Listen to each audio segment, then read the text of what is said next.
Olá amigos, tudo bem? Espero que sim. Bem-vindos a mais um vídeo do canal. Meu nome é Miguel e sou super mega fã do Brasil. É isso mesmo, sou super fã do Brasil e tenho aí trazido muitos vídeos culturais aqui ao meu canal, ao nosso canal. Tenho trazido muitos vídeos culturais aí com Suassuna e por aí vai, e grandes músicos e isso. Só que é assim, houve uma das inscritas no canal e que fala muitas vezes comigo através do Instagram. Lá está, o Instagram é muito mais fácil para entrar em contato comigo. Deixam-me lá. E que tal, Miguel, reagires à literatura de cordel? Eu não faço ideia o que é. E disse-lhe, olha, eu não sei o que é, não faço ideia, vou reagir sim, mas dê-me algumas bases para isso. E ela disse, olha, mas é estranho porque isso veio de Portugal para o Brasil, e esse tipo de literatura ou algo assim.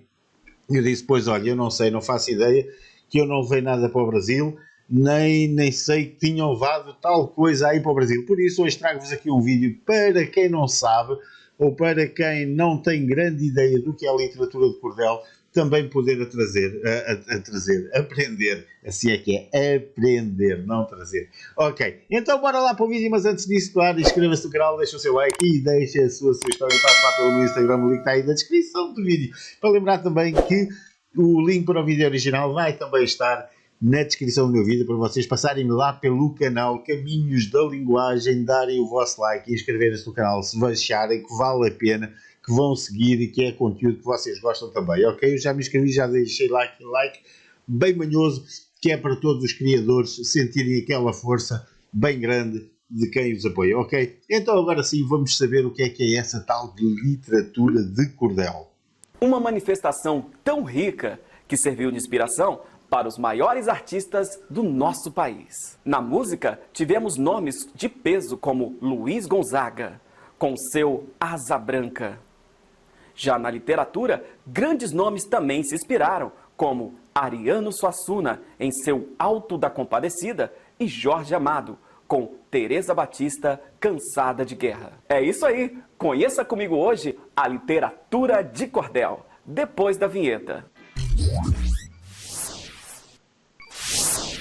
Saudações, caminhantes! É o Prosa Júnior com você! A cultura popular é aquela que mantém viva a memória coletiva. Com seu próprio código de simbologias, a cultura popular recupera a ideia de tradição através dos causos, mitos e tantas narrativas do povo que preenchem o imaginário popular. Dentro desse universo surgiu a literatura popular em diversos países. Desde a Idade Média, trovadores e menestréis vagavam de um lugar para o outro, cantando as notícias e os fatos importantes. Isso fez com que essa manifestação se difundisse por diversos países. Na França, houve a literatura volante, conhecida com o nome de carnat. Na Inglaterra, havia os folhetos de época, chamados de broadsiders. Já nas Américas, havia os corridos, chamados também de compuestos. Toda essa cultura não demorou muito para chegar no Brasil, mas aqui ficou conhecida com o nome de literatura de cordel.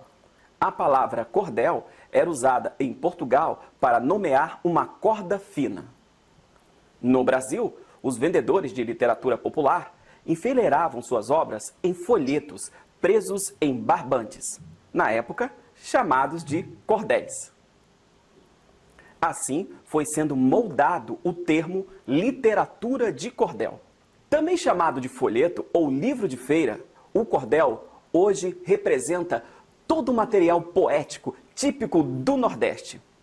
Aliás, tem uma dúvida que paira por aí. Afinal de contas, qual é a origem do cordel? Não há um consenso entre os estudiosos sobre a origem do cordel brasileiro. Porém, a maior parte deles não nega que o cordel português influenciou demais na criação do nosso cordel. Mas o próprio cordel de Portugal foi influenciado por outros folhetos, como os espanhóis, franceses e italianos, que seguiam uma longa tradição de contadores de história, da qual surgiu também as novelas de cavalaria, as narrativas de guerra e as histórias das conquistas marítimas. No Brasil, já havia o costume de se contar histórias nas fazendas. Esse foi o contexto perfeito para que o cordel pudesse se desenvolver. Nesse sentido, alguns estudiosos apontam 3 grandes períodos da literatura de cordel no Brasil. O primeiro se concentrou nos romances de cavalaria. O segundo introduziu o herói popular nordestino. E o terceiro foi marcado pelos folhetos de acontecimentos. Para a maioria dos estudiosos, Leandro Gomes de Barros, Silvino Pirauá de Lima e Francisco das Chagas Batista foram considerados os primeiros autores a produzir cordéis no Nordeste. Mais à frente, essa arte se espalhou por todo o território, marcando definitivamente a literatura brasileira.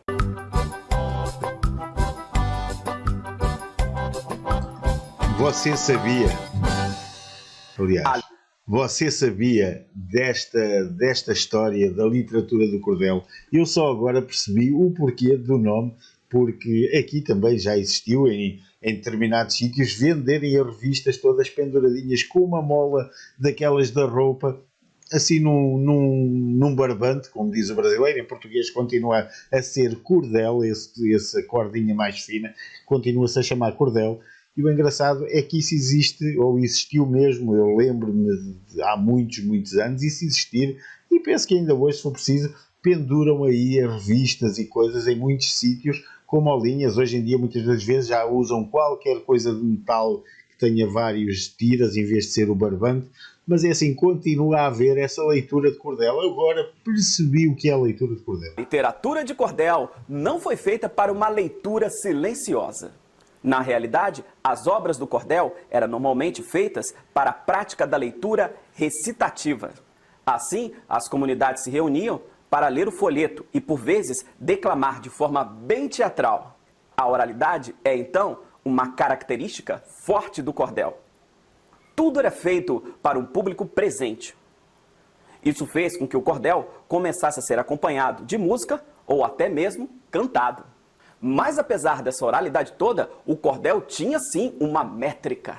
Normalmente, cada estrofe era composta de 6 versos agrupados, a chamada sextilha, com as rimas do tipo A, BB, C, DD, B. Essa composição trazia temáticas que fortaleciam a identidade regional. O grande tema para os cordelistas era o suplício da seca. Porém, com o tempo, vieram outras temáticas que foram formando, deste modo, os tipos de cordel. Havia os chamados romances, que traziam histórias de amor e sofrimento, como, por exemplo, os Sofrimentos de Elisa. Os contos de encantamento, que mostravam histórias sobre príncipes, fadas e reinos encantados. É assim, se alguém leu Elisa, eu li Alzira. Isso provavelmente foi um erro aqui da pessoa que estava a narrar, aqui este jovem, que se enganou. Para mim era Alzira. Se é Elisa, não sei, talvez seja escrito de uma maneira diferente, ou eu vi muito rápido e não percebi. Como o cordel famoso, Pavão Misterioso. As narrativas de feitos, que recontavam a história de figuras que faziam parte do imaginário nordestino, como Lampião, Antônio Conselheiro, Padre Cícero, Frei Damião e tantos outros. Havia também os folhetos de exemplo, que sempre deixavam uma lição. Também chamados de contos de exemplo, sempre expressavam uma moral no intuito de corrigir aqueles que praticavam mal. Como no folheto, A Moça que Bateu na Mãe e Virou Cachorra. Porém, mais do que uma manifestação artística, o cordel também exerceu outra importante função, a de informar.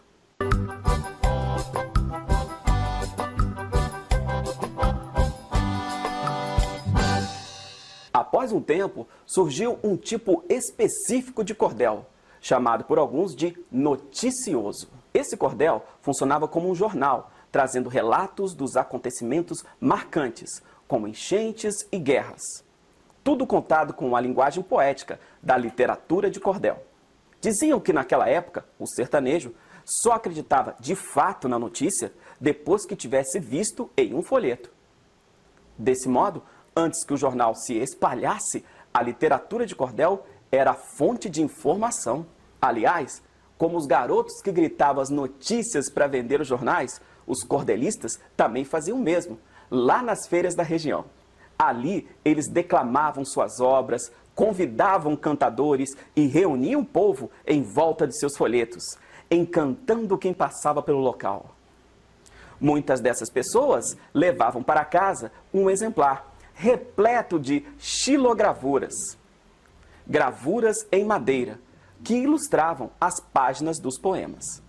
É por isso que defendemos que, mais do que uma forma de literatura, o cordel é uma herança que o povo nordestino deixou para o nosso país. Uma das maiores riquezas do Brasil. E aí, gostou de saber um pouquinho sobre a literatura de cordel? Tem alguma indicação sobre obras de aprofundamento? Deixe aqui nos comentários. Você pode olhar também a nossa descrição com as obras que nós utilizamos para produzir esse vídeo. Se você gostou do nosso trabalho, deixe uma curtida que ajuda demais a gente. E não se esqueça de se inscrever e teclar no sininho para receber notificações sempre que tiver um vídeo novo. Um grande abraço para você, fiquem com Deus e até a próxima! Meus amigos, você conhecia aí a literatura de cordel? Eu não fazia ideia, até começar a ver o vídeo, não fazia mesmo ideia do que é que se tratava. Afinal, não é assim tão estranho. Eu em Portugal cheguei a ver até os jornais pendurados assim por trás da banca ou às vezes por cima tinham um cordel e tinham as revistas penduradas ali, embora não fossem folhetos, fossem já revistas, mas eu presenciei isso nos anos 90 e por aí vai. É muito, muito engraçado, não fazia ideia. Já mais uma coisa que eu aprendi, mais uma coisa que eu espero também ter ensinado aí a quem não sabia. Muito obrigado por ter assistido a este vídeo. O vídeo vai ficando por aqui. Foi muito, muito bom. Muito obrigado a quem me sugeriu. Foi lá no Instagram, a pessoa que me sugeriu sabe quem é, e ela comenta todos os vídeos que eu venho fazendo aqui no canal. Ela comenta sempre aqui no YouTube também e fala comigo lá no Instagram. Se você quer falar comigo lá no Instagram, vai aí abaixo ao link que está na descrição do meu vídeo e vá até lá, comece-me a seguir e pode falar mesmo comigo, ok? Então o vídeo fica por aqui, inscreva-se, deixa o seu like e deixa a sua sugestão e até ao próximo vídeo. Bye!